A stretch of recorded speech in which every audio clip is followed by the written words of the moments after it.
மதுரை ஆதீனம் இருக்கார் இல்லையா, இவருடைய பேர் வந்து ஸ்ரீலஸ்ரீ ஹரிஹர ஸ்ரீ ஞான சம்பந்த தேசிக சுவாமிகள்.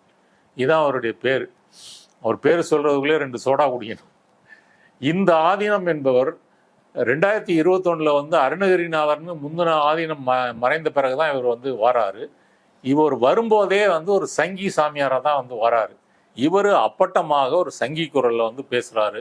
இந்த சிசிடிவி மூலமாக சங்கிகள் எவ்வளோ அபாயகரமானவர்கள், எப்படி சதித்திட்டம் போடுவாங்க, எப்படி சதித்திட்டம் போட்டு இல்லாதது இருப்பதை போல் கற்பனை செய்து ஒரு சூழ்நிலையை உருவாக்குவாங்க என்பதற்கு இது ஒரு சான்று. பெஹல்காமில் வந்து நடக்கக்கூடியது வந்து இன்னைக்கு இந்தியா முழுக்க வந்து காஷ்மீர் மாணவர்களை வந்து தாக்கப்படுறாங்க. அப்புறம் வந்து காஷ்மீரில் வந்து அந்த பயங்கரவாதிகள் அப்படின்னு சொல்லப்படக்கூடியவர்கள் தொடர்புள்ள குடும்பங்களுடைய வீடுகளை எல்லாம் வந்து இடிக்கிறாங்க. நூற்றுக்கணக்கானவரை வந்து கைது பண்ணுறாங்க. அப்புறம் வந்து இப்போ சிந்து நதி நீர் ஒப்பந்தத்தை வந்து இடைநிறுத்தம் செய்து அந்த மேற்கு நதியில் உள்ள டேமெல்லாம் இன்னைக்கு வந்து பூட்டியிருக்காங்க. அதில் தண்ணியை வந்து போகலை. அப்புறம் வந்து இந்தியா முழுக்க வந்து முக்கியமான ஆயுத தளவாட தொழிற்சாலைகள் இருக்கக்கூடிய இடங்கள், இந்த மாதிரி வந்து இராணுவ முக்கியத்துவம் வாய்ந்த இடங்கள்ல எல்லாம் வந்து ட்ரில் வச்சிருக்கிறாங்க. இப்படி வந்து நடந்துகிட்டு இருக்கும் பொழுது தமிழ்நாட்டிலையும் அப்படி ஒரு சூழலை உருவாக்க வேண்டும் என்பதுதான் இந்த மதுரை ஆதீனத்தின் முயற்சி.